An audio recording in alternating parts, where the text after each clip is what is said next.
Hello everybody, good evening. I'm really pleased to welcome you all back. I'm really pleased to be here again with Jason and Claudia. This is the second webinar where we're going to be exploring research from Malta, and I'm absolutely delighted that you could all join us. So I will just do a little bit of housekeeping and tell you that this webinar will be approximately an hour long, no longer than an hour. And we are going to be talking about mental health and well-being of students, particularly those students with dyslexia and our learners who need those additional supports. We're going to be talking about how we can do that job of supporting effectively. We're going to be looking at Jason's research. So the webinar title is Integrating Assistive Technology to Create Readers for Life, Malta Assistive Technology. And Jason and Claudia are going to present their second research project conducted in Malta in 2020 that explored the impact of CPEN readers with adolescent students who struggle with their reading. So this is webinar number 2. Thank you if you've joined us again. I appreciate you coming back, and it's also being live streamed. We're going to be exploring Jason's and Claudia's research and the impact of reading accessibility when the ReaderPen technology was provided to a sample of student groups in Malta. We'll be discussing 2 main objectives of the project. Firstly, the challenges and impact of training young adolescent learners with literacy difficulties to use the CPEN ReaderPen for reading and comprehension support. Secondly, we'll discuss the shift in thinking that occurred and find out if the students' beliefs in the technological devices had an impact on their self-perceptions of themselves as readers. And during the session, we'll be answering questions from you, and you're very welcome to communicate with us in the chat box or online, and I will make sure that we have an opportunity to answer your questions as they arise. I imagine we'll also be talking about the toolbox for literacy and learning, and I might also talk to you about discovery boxes for supporting emotional health and well-being if it comes up in the topic of emotional well-being with Claudia. So I'm going to talk a little bit more about my wonderful guests today. So Jason Eric Gauci is a specialist in dyslexia. He's been working in this area for nearly 30 years. He held a role as literacy consultant at the Employment Agency and has authored a resource book in adult literacy. And he's currently providing services in 40 church schools related to dyslexia, and co-author of the document Literacy in Early Years, and author of the resource book Auditory Processing Skills. You're a talented chap, aren't you, Jason, for these things that you do? Thank you. You're very welcome. We're pleased to have you back again. Claudia is also a dyslexia specialist teacher and advisor who holds a master's in access to education in SPLD and a certificate of competence in educational testing. Claudia's worked in the church primary education settings for 23 years before joining the Secretariat for Catholic Education in 2013 as a literacy support teacher. In 2017, she joined the Dyslexia Support Services with responsibilities for access arrangements for dyslexia screening and supporting schools in dyslexia-friendly measures. Another very talented lady. Thank you. You're very welcome. I am Julia Clouter. I am head of education, scanning pens. CPEN ReaderPen is something that I know quite a lot about because I produce resources, provide support to teachers, teacher training, and really happy to be part of global discussions about research, and always delighted to share findings and listening to independent professionals talk about the ReaderPen and their findings. And it's always delightful to be able to bring positive, successful stories to everybody's attention, because I am a true advocate of supporting learners who have those additional needs and just need some additional supports. Without further ado, Claudia, shall we have our chat, which I've been looking forward to so much, about the impact on dyslexia, the impact that dyslexia has on mental health and well-being. So does it have an impact, is I guess the very first question we should ask. Yes, dyslexia can impact on your mental health in a number of ways, including education, career well-being, financial well-being, physical well-being, social and community connections, psychological and emotional well-being. Well, not everyone who has dyslexia has problems in all those areas, of course, or all at once. If you have dyslexia, you probably already know which particular area or areas are the ones you need a bit of extra attention. And that's where you should seek help for. So when I've been working with students, very often we haven't known that dyslexia is the difficulty. It's often a very long journey to reach help with the diagnosis and get that support. So what would you suggest to someone who is experiencing dyslexia difficulties, perhaps as an emerging difficulty, and also, you know, when you know that when you've actually got that diagnosis, what kind of support would people be looking for? Well, of course, it is important that you identify the areas that impact on your mental health and where you need the most support. That can help you to decide what strategies you will use and what professional support you seek, and which people in your life you turn to. It depends on the needs you have. For example, today, just a few hours ago, a university student called me because she's in her first year at University of Malta. She's a foreigner, and she is sure she's got dyslexia. And she seek my help because she's afraid of the examinations. So she would like to really be assessed and get the right help. And that's what one should do. I mean, the earlier the better, but it's never too late. Yes, I agree with you. Very often, students, very bright students, they develop coping strategies and they manage all the way through school years through hiding their difficulties or getting someone to help them and support them so that they can stay invisible within the school system. And I think we're going to come on and talk a little bit about the pressures of being adolescent and having an emerging difficulty, dyslexia. And then how on earth do you ask for help when you want to be invisible in your peer group? And you can be very bright, very, very bright with dyslexia. And then going on to further education, that's the point where you realise, actually, I now need to get that support. But there is a stigma for so many people that they don't want to go ahead and get that support, or say to their tutor, I can't read these notes. What advice do you give to slightly older students? Where would they go for that advice and support within the colleges? Yes, some of our colleges do have specialized units, but unfortunately, when one arrives to that stage, sometimes I find that the student is afraid to say that he or she has dyslexia. I had one case 2 weeks ago.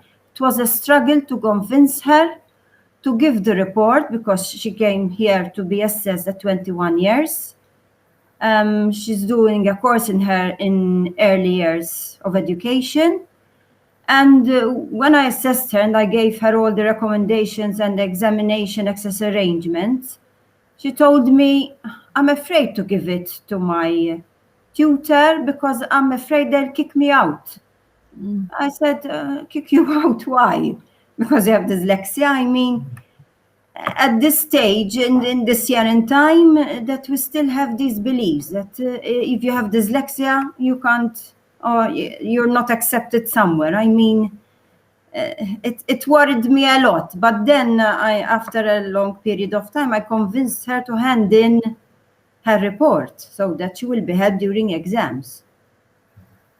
And I hope she does get that support. What were you going to say, Jason? Yes, what I'm going to say is that throughout their schooling years, they develop anxiety. Yes. So as they go along, anxiety builds up as they go through the schooling years, and when they go to post-secondary, for example, that anxiety, all right, sort of prevent them to take, steps, or they feel afraid to talk to, as Claudia said, to approach certain persons like the tutor. Why? Because their anxiety is it has been built up in themselves, and it affects their well-being as well. So it's important that these adolescents, these adults or young adults need to be supported, to address their anxiety, because this is a knock-on effect. Anxiety will hinder them, to um, to perform well in other subjects, for example. All right. Why? This is something which is going to be related to my research when it comes to self-perception, reading self-perception. Okay. So anxiety, in a way, is going to hinder their perception of reading. All right. Why? Because the environment sort of does not help them. All right, to overcome this kind of anxiety. So this is, I mean, So you have to look at it. You have to look at it holistically. I mean. And in the whole and across education, we need strategies, and we need teachers and parents to be aware of strategies to be supporting anxieties and perhaps emerging mental health and well-being difficulties that arise from being a person with dyslexia and not feeling equal to the challenge in front of you, academic challenge or life challenges. So Claudia, could you identify the impact on mental health and areas that most need support for us? Well, first of all, they need a lot of help to improve their self-esteem. That's the one thing that worries me a lot when it comes to my students. In fact, I encourage them to practice, for example, a sport that they are good in, or do something extracurricular where they feel good. Because at school, everything is, it's almost all academic. So for them, school is not really the place they feel so good. So I always encourage them to do something that they really like, and to work on their self-awareness, to recognize what you are managing and what you are not managing, and ask for help. Don't be afraid to ask for help, because that hinders them a lot. They keep back. When you have a pretty good idea of the areas where you are going to struggle, then make sure you have the strategies to reduce their anxiety and their stress levels, because these kids, most of my students are kids, so they are stressed at such a tender age. And when I tell them, why are you stressed? Because even for me, it's very difficult to understand all the stress they feel every single day. It's very hard for them. And the thing that is worrying, that there are professionals who do not understand them, these kids. They can't understand the stress, they can't understand the anxiety. They believe they do that just to stay away from work or not to do things they don't like. But these children should have people they trust around them. So it's a genuine difficulty. Yes. It's not a fabrication. And they should be allowed to talk what's going on in their life, what they feel. I mean, and do the things they enjoy. So we know from Maslow's hierarchy of needs that if you're feeling this level of anxiety, it locks down your mental capacity to do learning. And so for the children that I have taught, like you, taught many dyslexic learners who act out. And I'm thinking of a little man, let's call him Stuart, for example, who, when faced with a reading task, would run from the room and hide. And his anxiety levels would become so high that I knew it would take maybe an hour to decompress the anxiety. And it was worse when someone didn't understand that he needed particular supports. So if you said, okay, we're going to do some reading time today, but before that we're going to have the keywords, and I'm going to talk to you about keywords and themes that are in this piece of learning. And then when you're actually doing your learning, I'm going to let you use one of the things that you like, which is a fiddle toy. And shall we choose the fiddle toy that you're going to use today? You choose. Which one is going to be helpful for you? You want to use that squishy ball today. Great. Okay. Now I've validated that he can use this, and this is okay. He's not going to get in trouble if he's squeezing this. And then I might say, and the reading won't take very long. It will be a 5-minute activity, and when we finish that, we're going to do something fun.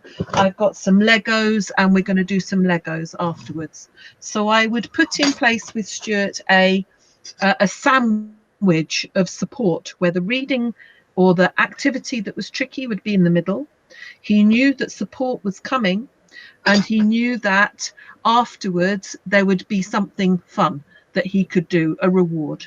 And the process with Stuart would be to build up the period of time in the middle so that the reading time, the activity time got bigger and bigger, and the activity either side, the filling of the sandwich got bigger.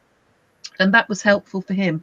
But if someone did not understand that he needed that level of support,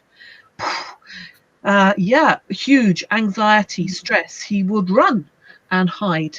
And I think this is with younger learners quite a common response. And as professionals, we need to be so sensitive and understand that this anxiety is very real and has a very the physiological impact of that is feeling hot, feeling cross, feeling stressed, wanting to run.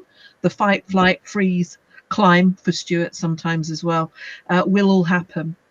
And so I think absolutely essential that professionals, teachers have that awareness that this is not just escaping for the sake of it, or having a tantrum or being naughty.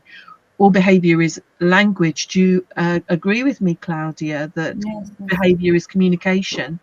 Yes. True. Yeah. The way they behave shows you what they are feeling. Yeah. But the big trouble, I mean, I don't know there how it is in UK, but what about when they are in the classroom? When the teacher doesn't have all the time to tackle a single or 2-3 students she has with dyslexia in the classroom. That's the problem. I mean, when they go to sessions, when they're alone, it's different. I mean, I was in the classroom. You don't have all that time, to take care of one student. What do you suggest there?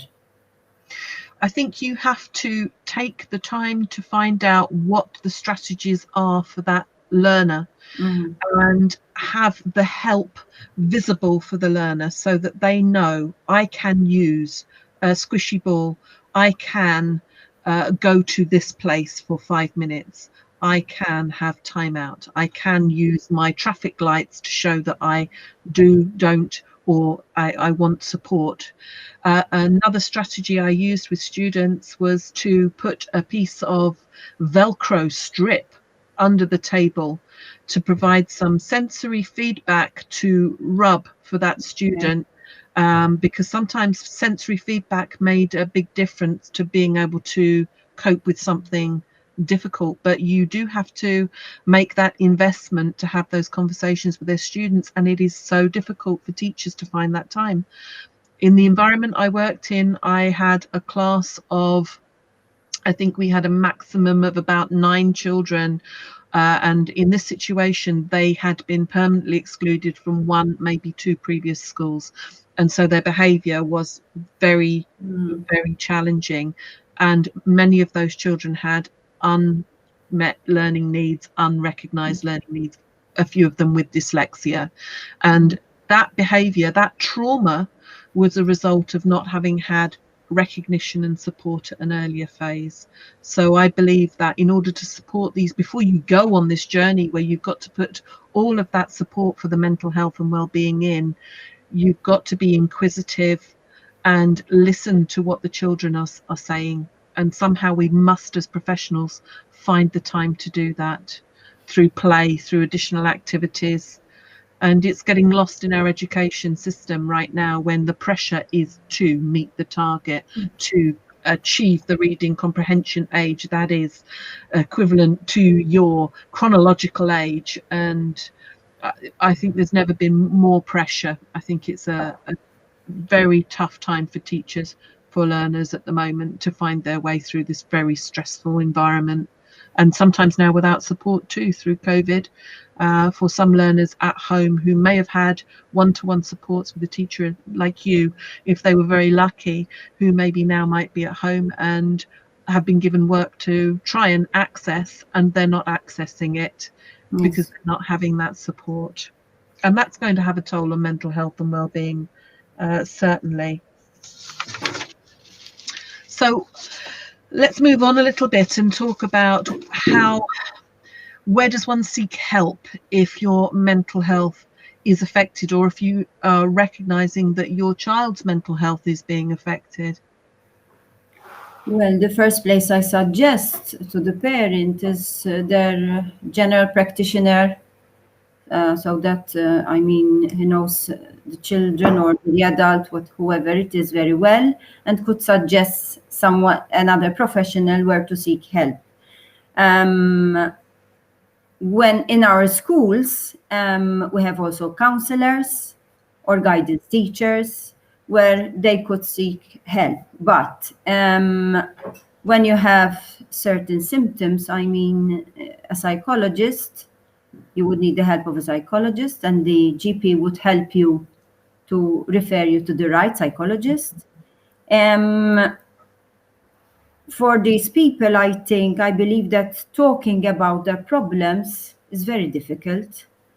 So they should be helped to face their difficulties. Perhaps when it's an adult, even, I suggest they take a family member with them to discuss their difficulties, because they need support. Because it's not easy to talk about your problems, especially when it comes to mental health. And I mean, in my country, I believe it's still a taboo, that even when there are great needs to seek mental health help, I mean, they stay a bit back because they don't want others to know that they have these difficulties. And that's very, I mean, I feel sorry that in these days we still have that mentality. When you have something, if you feel sick, you go to the doctor, no? Mental health is the same thing. It's I mean, I come across it quite often, and young adults especially, and children who sometimes do not find their parents' support to seek the help, because the parents, since they are the adults, they don't want to seek mental health help, and they are in denial as well. They don't accept that their children have these problems. So I think it's time that we move on from here, because that would help a lot. In the United Kingdom, before COVID, some new guidance was given from the education department that all teachers should be given some training to support mental health and well-being and have this awareness. And I was really delighted when that legislation came through, and so crucial. But COVID changed the landscape. And I think with teachers coping with so many other things, this training won't be mandatory until next academic year.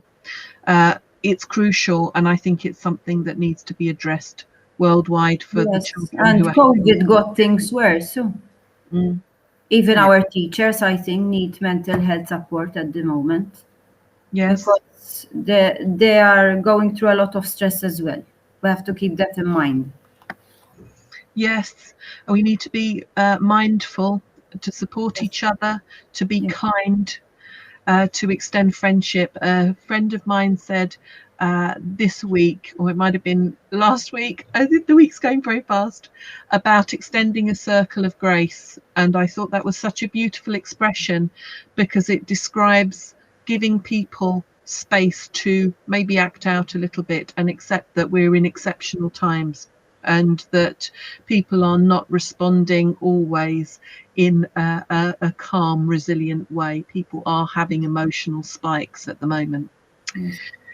In the classroom, I'll just sort of bring it back. I think that ways that young people can be supported if they have learning challenges like dyslexia is that you make supports absolutely normal within the classroom. So in the last webinar, we talked about a toolbox approach for learning, and we talked about low-tech, mid-tech and high-tech supports that should be just there. And I think it's so important when a teacher will say to the class, I have a box of supports and strategies that anybody can go to and use.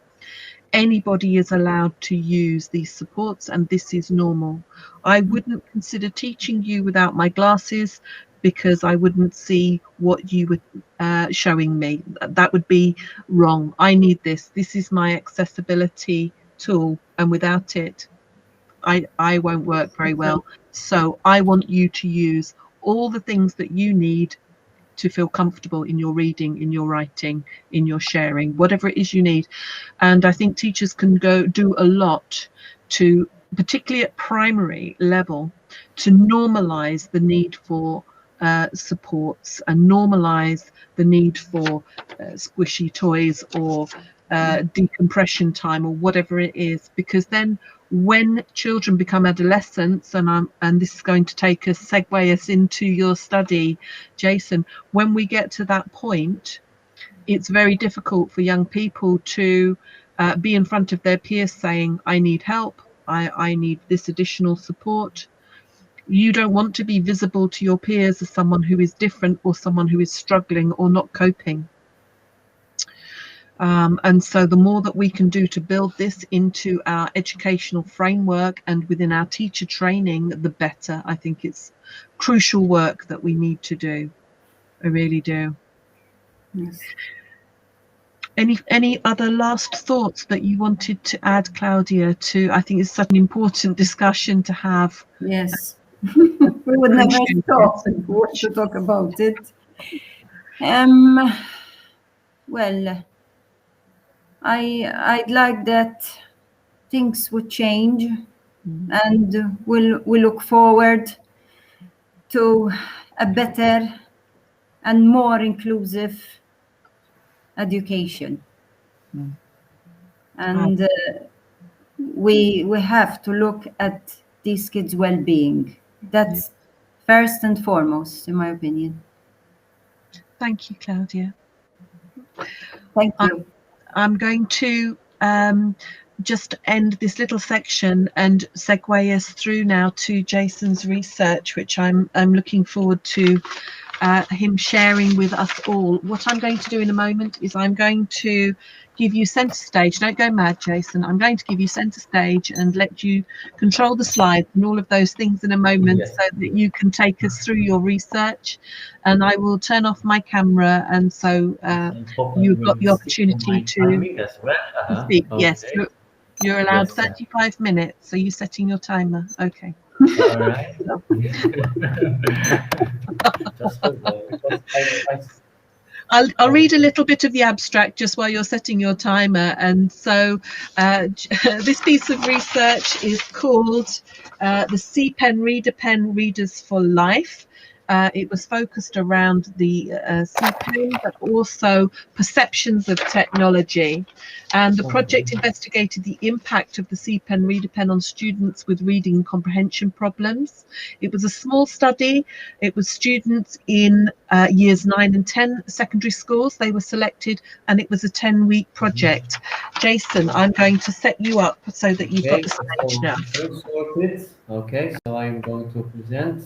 Good evening. Good evening. Jason, bring yourself forward so we can hear you into your microphone with greater clarity. Okay. All right, that's okay. Is it okay like this? Okay, so let's start with this presentation. So,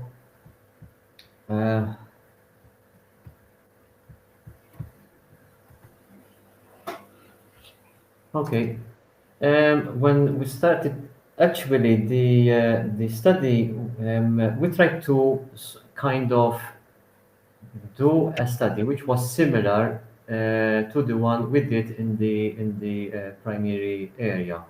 The study, the previous study was presented last week in the first webinar session, and actually we tried to sort of follow suit. But unfortunately, at the outbreak of the COVID, we had to kind of change things. We had to rethink how we are going to, implement this study during lockdown. Schools closed. No one had access to schools. Everyone was working at home. So we had to rethink, all right, and decide how we are going to where to use this to study, the students. We plan to, I mean, these students through online sessions.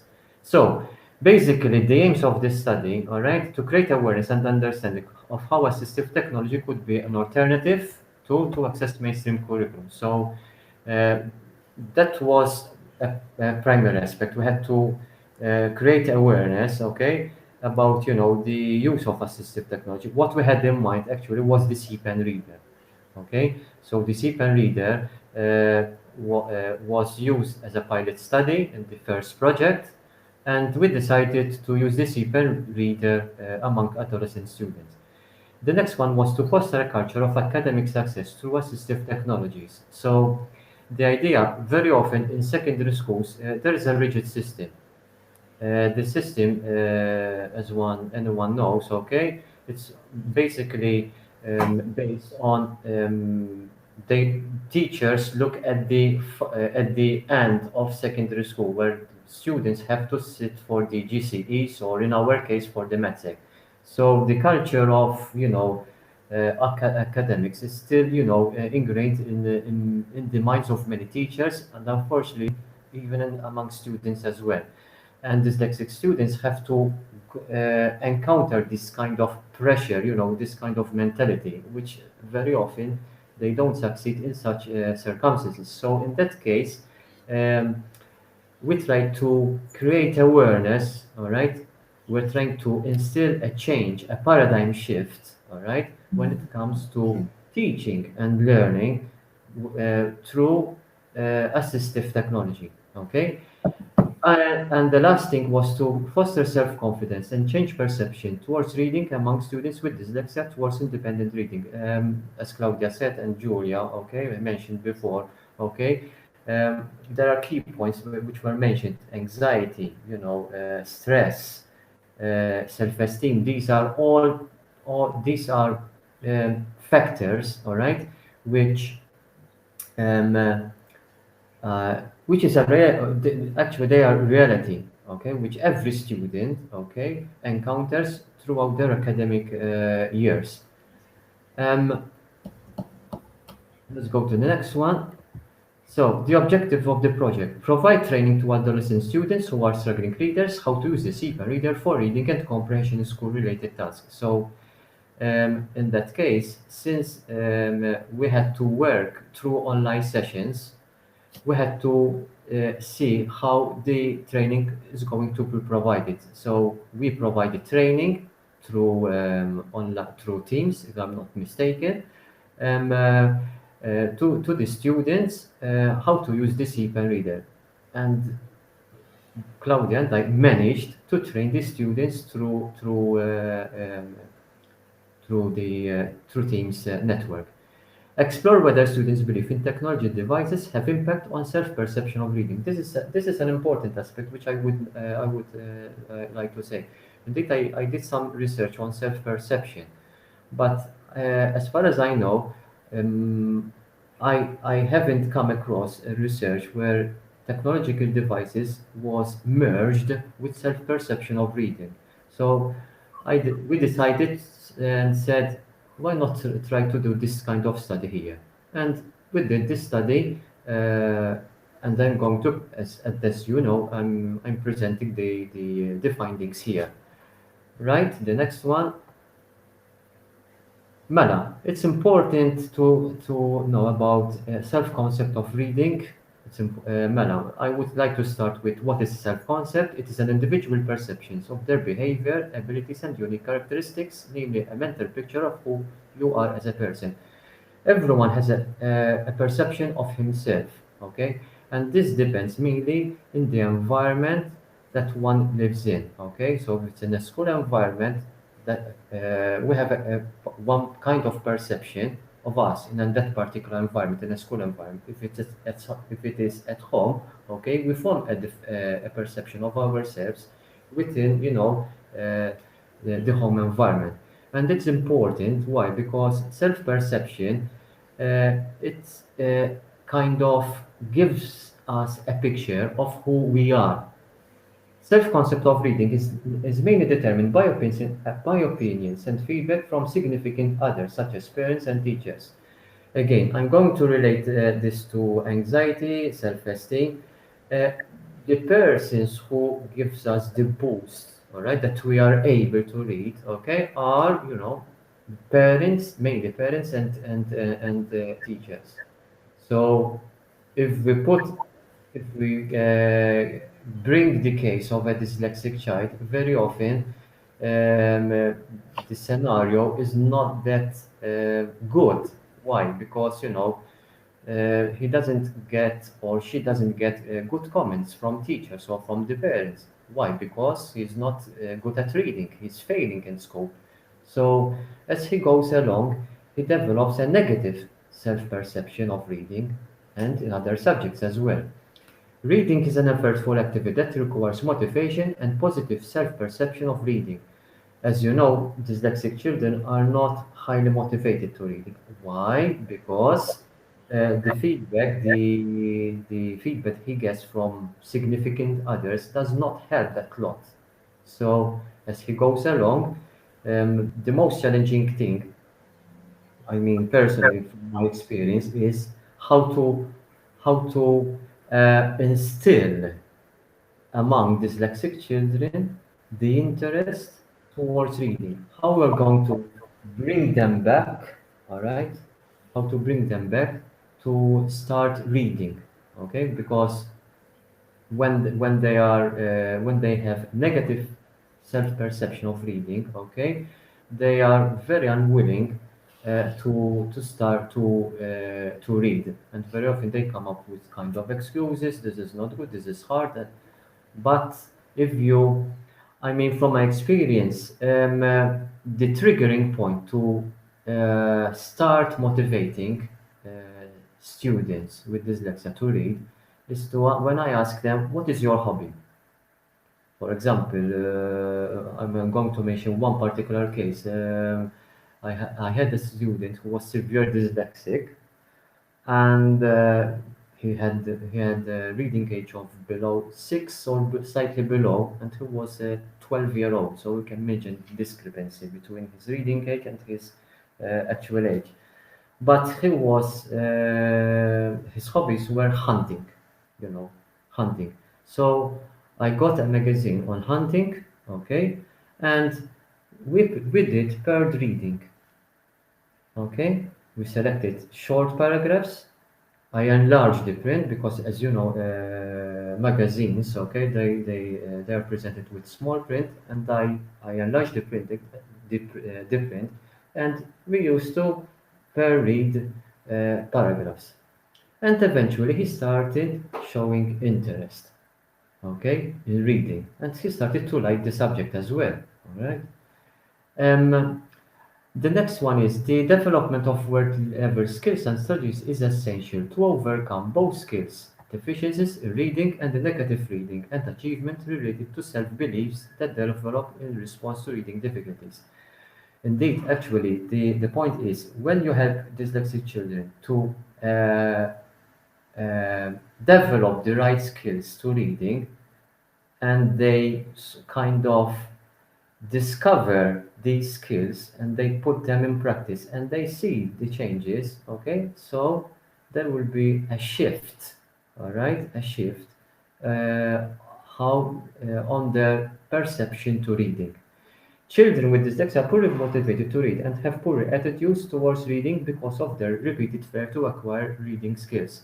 Unfortunately, dyslexic children in mainstream classes, if they are not provided the right strategies, okay, the problem they are going to carry on the problem year after year, year after year. And as they go along, they develop anxiety, low self-esteem, and as everyone knows, some of them will end up, having trouble with society in that case. Why? Because they end up as illiterates.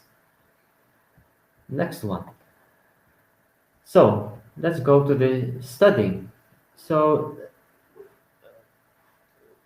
having in mind that we are in the COVID era, all right, uh, all churches were informed of the 10-week project being undertaken. We sent them email to all the church schools, okay, where the school assembly and the incomes identified students who were likely to benefit from the CPEN. So the school, I mean the administration and the SENCO, all right, in UK terminology, together they identified students, okay, um, obviously from looking at the reports, being, they had they kept in their offices, and they looked at the students who would benefit from the CPEN reader.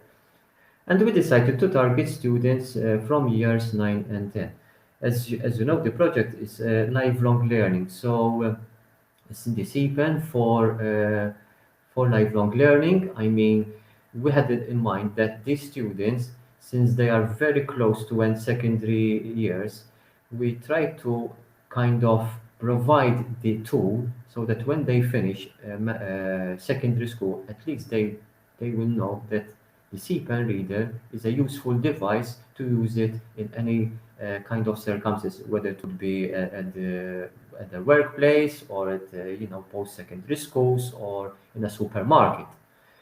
So a selection board was set up and made up of a social worker, educational psychologist, two dyslexia specialists, and the chairperson of the project. So we had a very big response. So, but we had to limit ourselves to a very small number of selected participants. So in that case, a selection board was set up, okay, and as you might see here, okay, I'm not sure if that's clear. We put a point system. Those who had the most points, okay, they were ranked first until, and we went down those who got the lower points. So we had a point system, for example, class, guardian support, eligibility for for a reader. When we say eligibility for a reader, means that the student benefits from a reader, which is recommended by the psychologist. History of literacy difficulties, socio-economic background, and level of independence, which means how independent the student is going to use the CPEN. So here, briefly, I'm going to um, again, we had 8 schools who submitted the forms. All right. And the next slide, we ended up with 8 students who were selected for the project.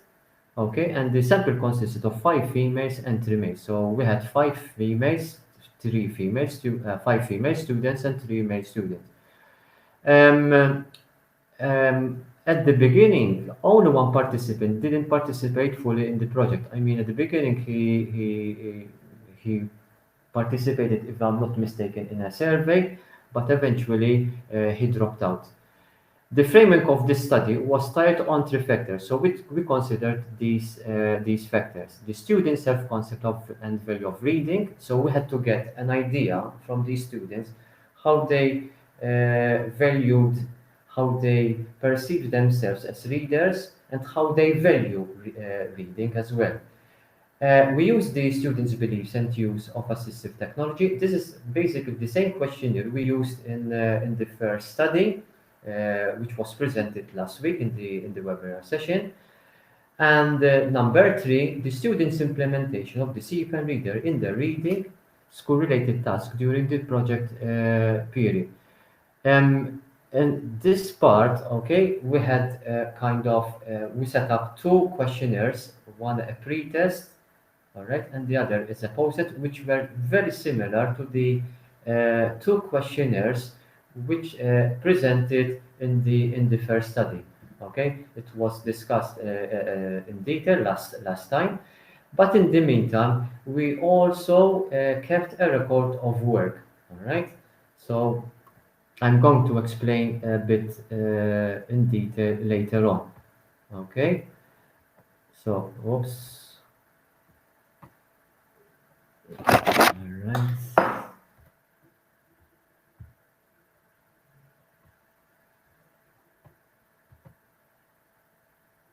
Right.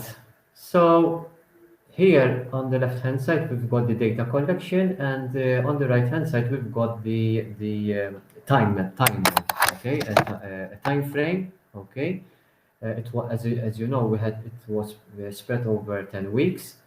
We had what kind of tools we use to gather the data. So we use the reading survey of adolescent motivation to read profile, which is the AMRP. Actually, we use part of it, okay, because the second part of the AMRP, it was an open-ended questionnaire. So we decided to use, the first part. Mainly, we've got a self-concept index. I mean, it's a 1 to 10 questions. They have to tick. And the other part of the questionnaire, it was the value of reading, which is again from 1 to 10. We had 10 questions related to value of reading, and just they had to tick, the responses.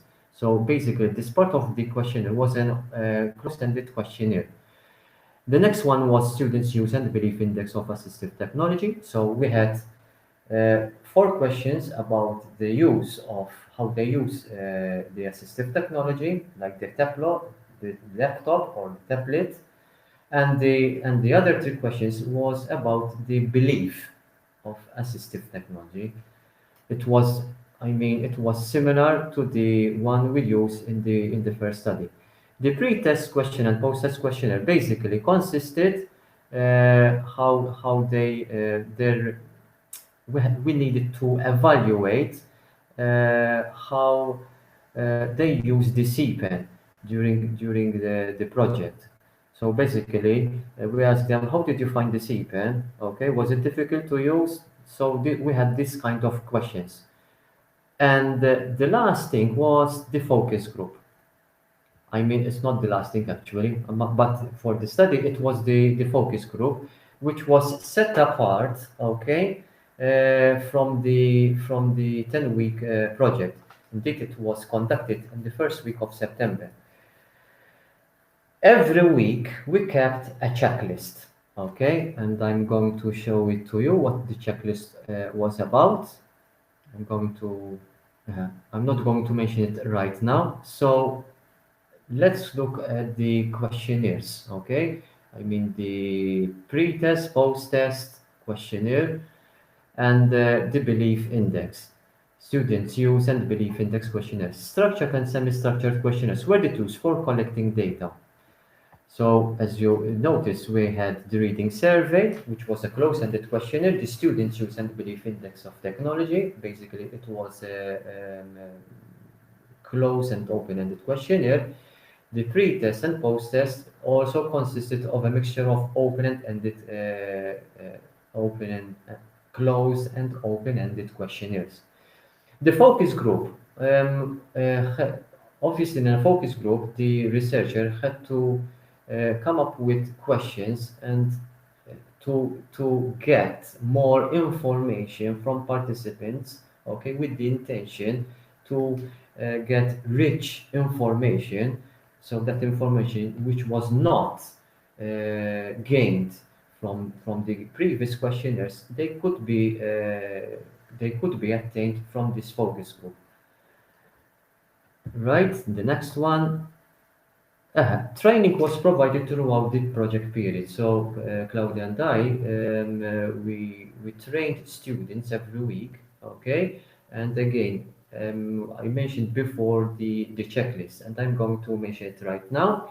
Each participant had their own checklist and record of work. The checklist monitored whether participants mastered the skills required to operate the device independently.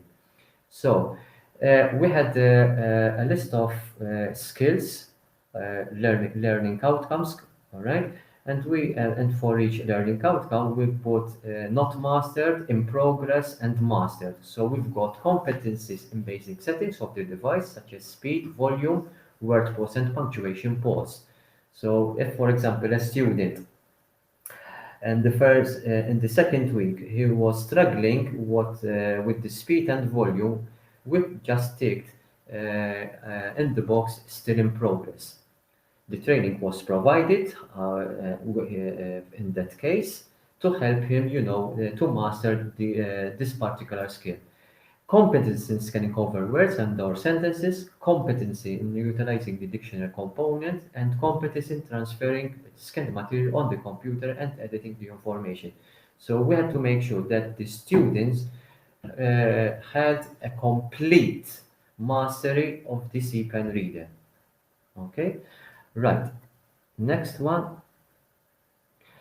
All right, let's go to the results. All right, so we started with the adolescent motivation reading profile, and we found out that 63% of the sample consisting mainly of female students registered high scores in self-concept of reading, which means that they have a positive attitude towards reading.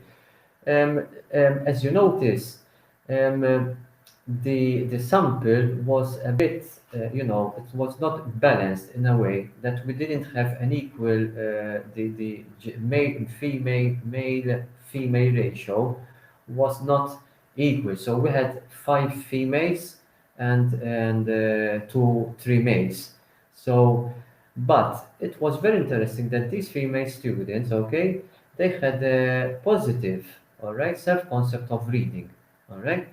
37% of the male students had low scores in self-concept of reading, where such scores reflect that they're not so positive attitude towards reading. So boys tend, in this case, okay, these boys didn't have a positive attitude, so their self-concept of reading tended to be negative in a way. 75% of the sample consisted male or female students value the purpose of reading.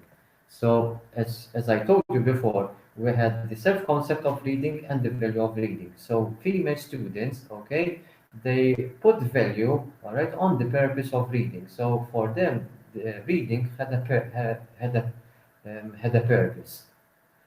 25% of male students had low scores in the value of reading. So in that case, as we are noticing, those with a high positive self-perception of reading tend to give a high value to reading, whereas those who had a negative self-perception to reading, they tend to give not that good they didn't value reading as a purposeful activity. Next one. This is the next questionnaire, which was the student use and belief index of technology. Okay, as I told you before, it consisted of two parts: the use index, and in the next slide, I'm going to present the belief index. So let's see the outcome. 50% of participants use the laptop tablet on a regular basis. So the idea we had to get, information how these students, these adolescent students with a profile of dyslexia, used technology. So we had a 50% of the participants use the laptop tablet on a regular basis. 68% of participants use the laptop tablet to help them in reading, spelling, or understanding of text. So in that case, this sample, okay, we have a high percentage of participants who are aware of the use, how to, which software they're going to use to help them in reading, spelling, or comprehension. Obviously, 83% of participants use the laptop tablet for entertainment purposes. Okay, so as I mean, like anyone else, like the rest of adolescents, okay, they like to watch YouTube movies, and they use it for entertainment purpose. And we've got 83%. Um, and 88% of participants find the laptop tablet easy to use, which is, I mean, I don't have doubt about it. They are much better than me. Okay, I would put myself in the old school era. I'm not that familiar with the laptop, like adolescents. It's not. It's quite different from the adolescents or children of nowadays. They can use it quite easily. All right, at an early age. 75% of participants do not find laptop tablet in meeting their specific learning needs. So we've got do not believe, okay, that the, that the tablet, okay, does not meet their specific learning needs. Although, as mentioned previously, they use it for spelling and reading, but when it comes to their specific needs, here the laptop and tablet does not, I'm going to say it, is not equipped with specific software to cater to their specific needs. Let's go to the next one. Okay, so belief index, we've got 88% of participants believe that laptop tablet helps them in homework and projects, which is, I mean, they do believe, okay, that these uh, computers or laptops help them in school-related tasks.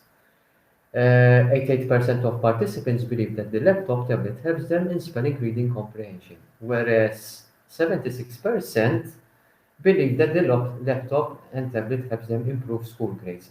And this is very important, the last point. Why? Because this is one of the recommendations that I'm going to mention later on, that if schools acknowledge and recognize the use of the CPEN reader, okay, yes, this belief, okay, could be materialized. All right, we could help them. All right, we could help them to improve their school grades. Right, next one. So we did the pre-test of the CPEN, as mentioned before. It was administered on the fourth week. So 75% of participants found the CPEN reader to be a helpful device. 87% of participants used the CPEN reader in the past 4 weeks. We have high scores here. 75% of participants use the reader component. 75% use the dictionary component. So, which means that in that case, the reader and the dictionary were used on an equal level. And 75% of participants use the CPEN reader independently. They were able to use the device without any assistance. Okay. comparing beliefs of technology devices and self-concept, self-perception of reading. So we've got 63% of participants, mainly female students, who perceive themselves as competent readers, believe that technology devices help them in their homeworks. So again, the female students who had the positive self-perception of reading, yes, they do believe that technology devices help them in their homeworks. They believe that technology devices, as aids in spelling, reading, and comprehension, were equally distributed among participants who either perceive themselves as not competent and those who have a positive perception in reading. So, in that case, those who didn't have a good self-perception of reading and those who had a good self-perception of reading, I mean, they both these two groups kind of they do believe that technological devices are useful aids for spelling, reading, and comprehension. Participants with low and high score in self-perception, again, all right. So participants who had a negative self-perception of reading and those who had a positive self-perception of reading, okay, they do both believe, these two groups, that such devices improve school grades. All right, we've got the post-test results. It was administered at the end of the project, which means it was in June. The results showed that 6 participants found the CPAN reader a helpful device which helped them in reading and comprehension. The results showed that the device was not utilized only to school activities such as homeworks and comprehension, but was implemented in any text that involves reading. So the students didn't use the CPAN for school related tasks, but they use it in other in, to read books which do not fall within the curriculum. The results showed that participants found the CPAN reader was easy to use. Besides being user-friendly, its small size also mattered. This comment was mentioned in the first study. I mean, the CPAN reader, the advantage is that of its small size, it could be carried everywhere. You could store the information and then you can plug it in to the laptop, all right, whenever you like. All participants intend to use the CPAN mainly for reading and comprehension tasks. One participant mentioned that she will use the device for grammar. Okay, this is an important point. It is not used just to decode, but it could be used also for grammar exercises. All participants showed that the CPAN reader is not limited exclusively to English language lessons. It is intended to be used in all English-based subjects such as mathematics, biology, and PE, which again, these this group, all right, this particular group, they did use it for English, but they used it in English-based subjects, and participants mentioned such as mathematics, biology, and PE. Right, let's go to the focus group. It was a webinar session, okay, and it consisted of a 30-minute session. We had, if I'm not mistaken, 5 questions, if I'm not mistaken, and we got information when we asked each question to participants. So we've got I'm here. It's a summary of the responses given during the webinar session. So one participant mentioned that she uses the CPAN once a week when reading a book. Another participant used the CPAN reader during the summer recess to cover up schoolwork during these months. Participants found the CPAN reader as a good tool to cope with their reading problems. One participant mentioned that the device helped her to become more independent rather than relying on the LSC to read out to her. So in that case, this particular group, they showed the independence, all right, of reading when they started using this device, the CPAN reader. Another participant mentioned that she used the device to scan over the contents, and this was very striking, attached on canned foods. Okay, so I think it was one of Claudia's participants. I think, if I'm not mistaken, she works in a supermarket, her parents has a supermarket, just and Yes, she it was one of my students, Jason. yes, and she took this CPAN reader just to scan over the contents, the ingredients, whatever, of the canned food, and it was very striking. I really liked it, this kind of practice. Participants noted that the device helped them to understand better words and texts. So, participants noted that the device helped them to change their perception of reading, and that was, the one of the purposes of the study. Indeed, from the study we got that kind of feedback. One participant mentioned that before she used to avoid books, but since she has been using the device, she picked up courage and starting reading books. So that is the advantage of the CPAN reader. So it helped her to change. All right, it helped her to renew, to build up, to unlearn, the negative self-perception of reading. And through the second reader, she took up courage and, she's trying to become an independent reader. Participants agreed that the Maltese language should be an added language in the CPAN reader device. Okay. One participant mentioned that the Italian language should also be included. So these are basically the comments we got from the focus group. And to end up with this slide, what are the recommendations? Okay, because the study was, unfortunately, the sample was too small, and in my conclusion in the full report, I mentioned that if this study could be replicated but with a larger sample, I think we could get a better picture. Okay, how assistive technology can affect, self-perception of reading. I mean, perhaps one of you who is listening, okay, could do it. All right, you've got my permission. So, now, adolescent students with reading difficulty carry a history of past failures in reading. It was mentioned before, nourishing and motivation to reading summons for unlearning a negative self-perception of reading. This can be achieved through assistive technological devices. So, assistive technological devices, in particular the CPAN reader, is going to help students unlearn, okay, their negative self-perception of reading. Okay, academic success centers at achieving a positive self-concept of reading. How can this be achieved? Okay, academic success. Number one, basically, I've got two points here. Teachers change perception of adolescent students who are struggling readers. It's important that teachers in the secondary area, they do have a false perception of adolescent students, especially those who are dyslexic. Okay, a positive self-perception to reading, which is a triggering factor to motivation to read, should be reared by educators in the first place. It's important that if you are going to motivate readers to learn, okay, it has to be triggered. The starting point should be the educators. Encouragement, praise, and acknowledgement of the student's reading limitations are good practices. Okay, it's okay to encourage the student, you praise the student, but it's not enough.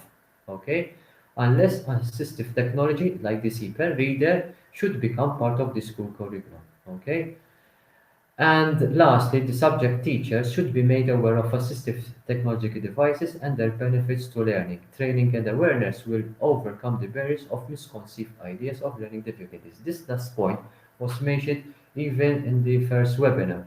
It's important that when new practice is going to be introduced in schools, okay, all right, it's important that teachers should be given the opportunity to be exposed to these new practices. Okay, so if there's going to be a paradigm shift, okay, in our teaching and learning, teachers should be provided with this kind of opportunities.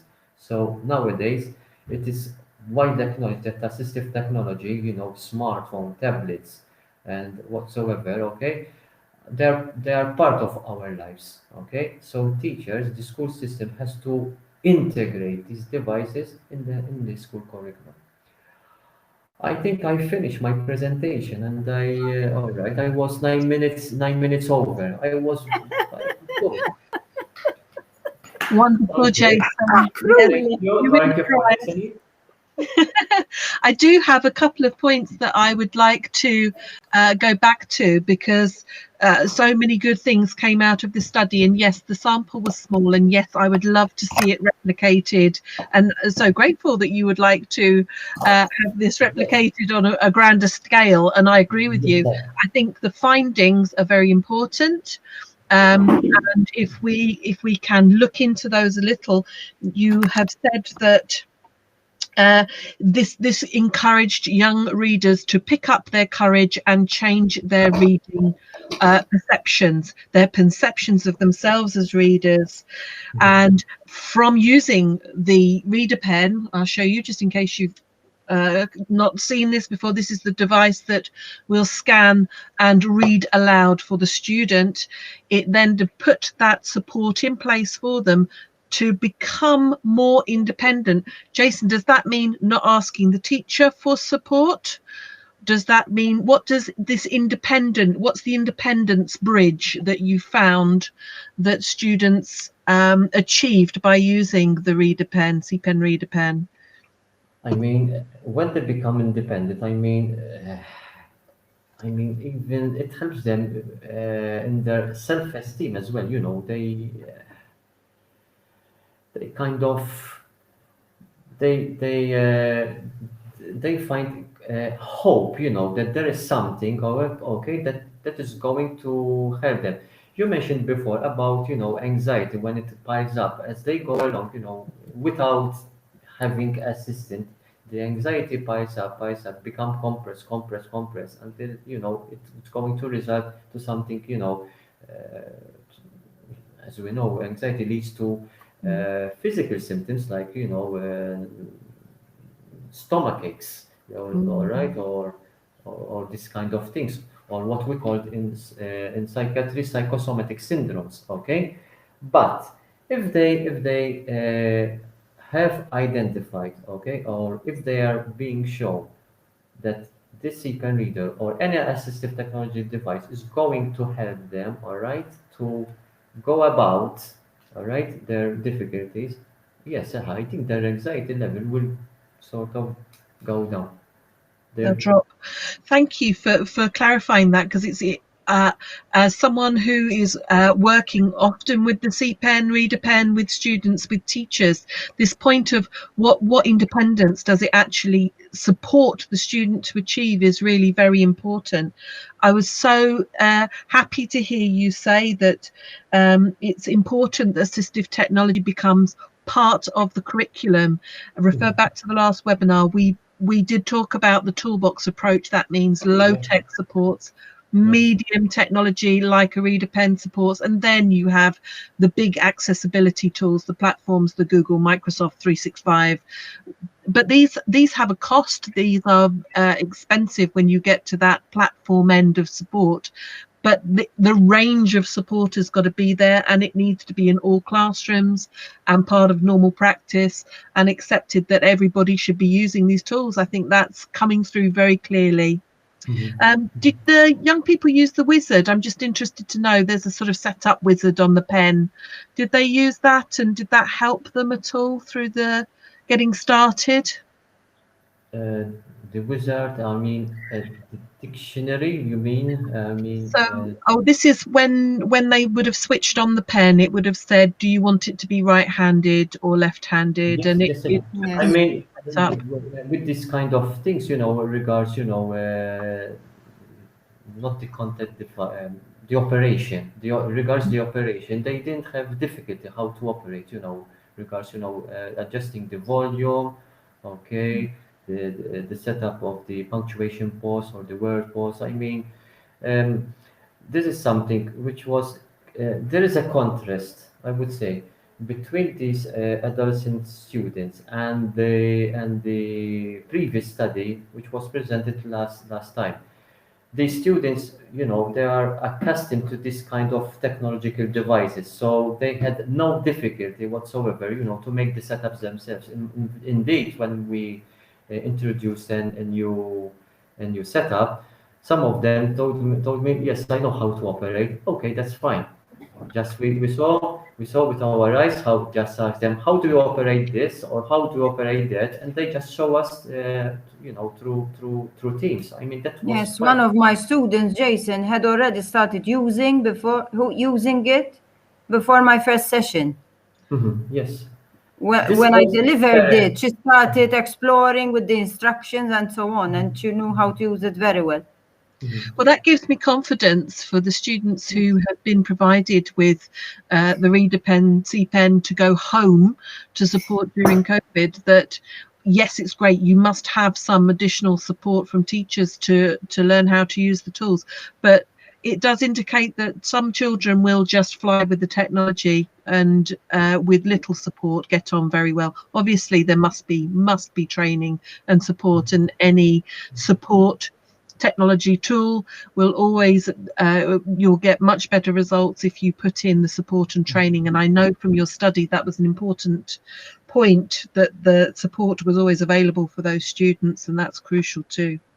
But it gives me some hope that students can be supported through COVID and at home learning. Even if they have not had all of that one-to-one support, they may not have, they've been used to for a long time, and that will have an impact on their well-being as well. That came out of it for me, I had 5 girls to take care to train.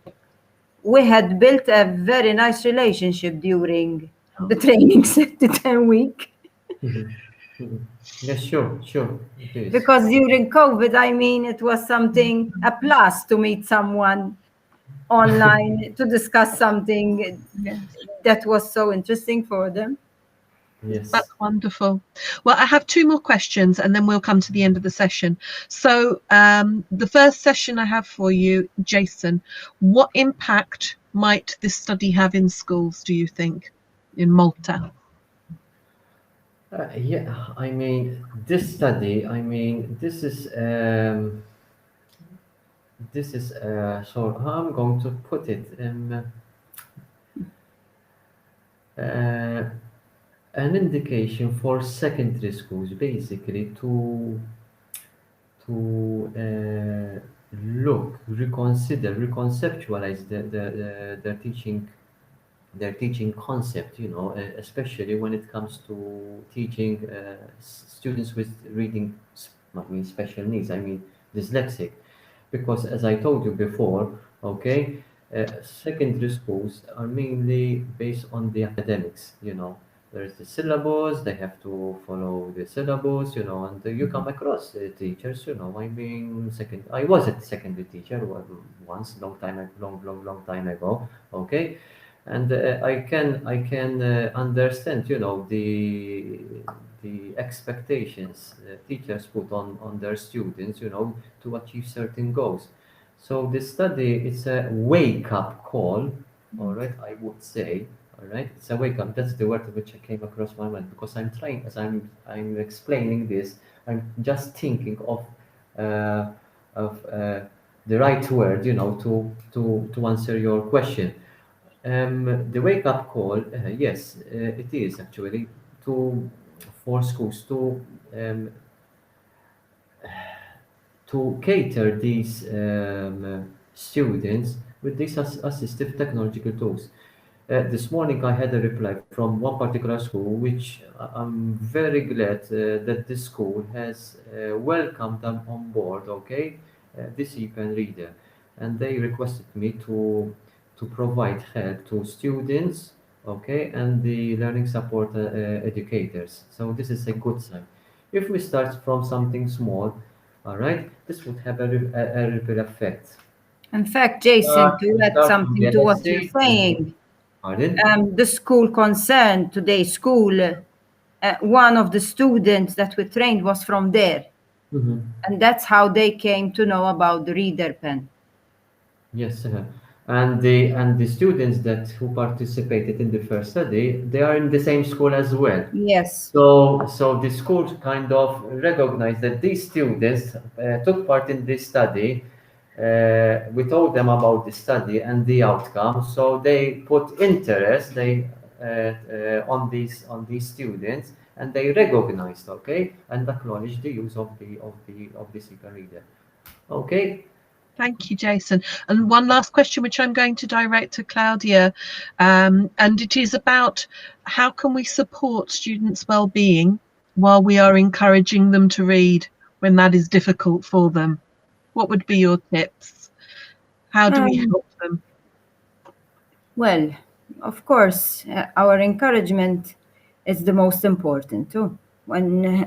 And we have to explain to them, first of all, that it's not everything about academics, because that's the idea that our students have from going to school, unfortunately, that there is more than that in our lives. And most of them are very good at other things, and they don't even bother to say that they are good in something. But I mean, we need to explain that to them, to let them do something about it and feel good. Because the most important thing, that's what I always tell them, that you feel good. If you don't feel good, you can't achieve something. You have to feel good about yourself to move forward. Thank you so much, Claudia. That is the perfect way to end this event, webinar and research. Thank you so much. Thank you, Julia. Claudia, thank you. Thank you, everybody who has attended. It has been a wonderful conversation. I have enjoyed listening to your research so much and finding out more about how innovative you are being in Malta with children with dyslexia, SPLD and learning differences. I think it's a brilliant message. People should be listening to what you're doing because you're paving the way. Thank you very much indeed. Thank you. Thank you, everybody. Thank you. Bye. Bye. Thank you. Bye-bye, everybody.